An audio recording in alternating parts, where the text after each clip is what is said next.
Dans la capitale, slogans et banderoles nombreux et variés sont à l'image des revendications syndicales. Ce 1er mai intervient quelques jours après la signature de l'accord entre le gouvernement, le patronat et les syndicats. Une victoire partielle s'accorde à dire les différents syndicats mobilisés dans la capitale. L'accord que nous avons conclu n'est pas satisfaisant à 100%, mais nécessaire pour mettre un terme aux enchérissements des parties prenantes au dialogue. Nous espérons mieux.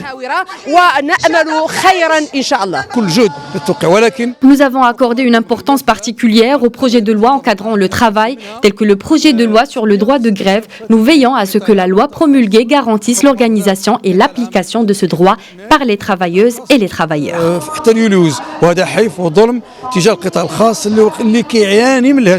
L'accord a été rejeté par la CDT car plusieurs revendications sont restées bloquées après des années de vide, d'absence, d'augmentation salariale face à la hausse du coût de la vie.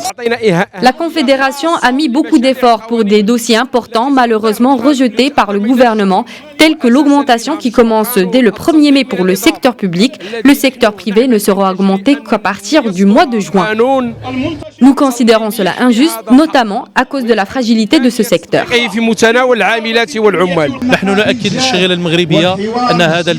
Nous assurons la classe ouvrière marocaine que l'UNTM a travaillé sur cet accord à travers ses pourparlers dans le dialogue social. Le syndicat ne voulait pas que cet accord ait le même sort que celui de 2016.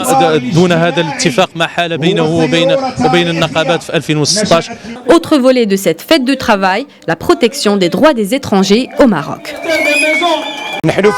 L'Organisation démocratique du travail est l'un des rares syndicats du monde arabe à encadrer les travailleurs africains. Vous pouvez le voir aujourd'hui par le nombre important mobilisé pour la marche.